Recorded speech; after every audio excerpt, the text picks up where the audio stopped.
Musi river front నిర్వాసితులు ఆందోళన బాట పట్టారు.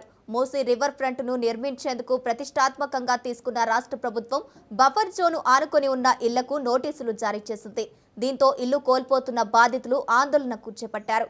మూసీ సుందరీకరణను మేము అడ్డు కాదు, మూసీ ప్రక్షాళన చేయండి, కానీ మా ఇళ్లను మాత్రం కూల్చకండి అంటూ నిలదీశారు.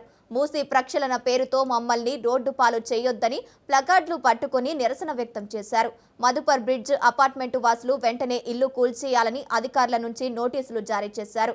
అందుకు నిరసనగా శాంతియుతంగా అపార్ట్మెంటు ఎదురుగా ఉన్న చిన్న పెద్దలతో కలిసి నిరసన వ్యక్తం చేస్తున్నారు. ప్రతిపక్ష బీఆర్ఎస్ పార్టీ నాయకులు మధు పార్కు బ్రిడ్జ్ అపార్ట్మెంటు వాసులు మద్దతు ఇస్తూ అండగా నిలిచారు.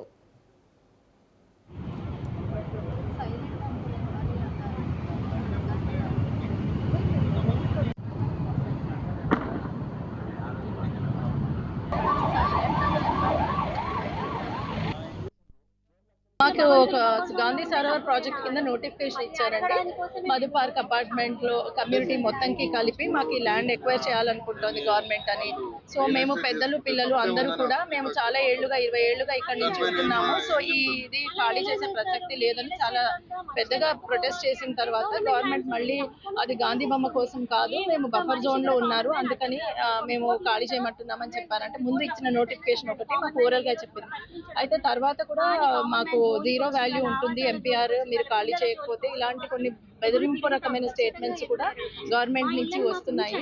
సో ఇవన్నీ రోజుకి ఒకటి మాకు ఒక్కొక్క వెర్షన్ ఒక్కొక్క రకంగా ఉంటుంది. మాతోని వచ్చి ఎవరు గవర్నమెంట్ అఫీషియల్స్ మాట్లాడలేదు, మాతో చర్చించలేదు, మమ్మల్ని వాళ్ళ కాన్ఫిడెన్స్ లోకి తీసుకోలేదు. ఈ డెవలప్మెంట్ ప్రాజెక్ట్ మొత్తము తెలంగాణ స్టేట్ అవసరం లేని గాంధీ సరోవర్ ప్రాజెక్ట్ కోసము అంతమందిని ఇబ్బంది పెట్టడం కరెక్ట్ కాదని మేము అందరూ అనుకుంటున్నాము. అదే రిక్వెస్ట్ చేస్తున్నాం గవర్నమెంట్ ని, ప్లీజ్ విత్డ్రా ద నోటిఫికేషన్. మాకు ఒక గాంధీ సరోవర్ ప్రాజెక్ట్ కింద నోటిఫికేషన్ ఇచ్చారండి.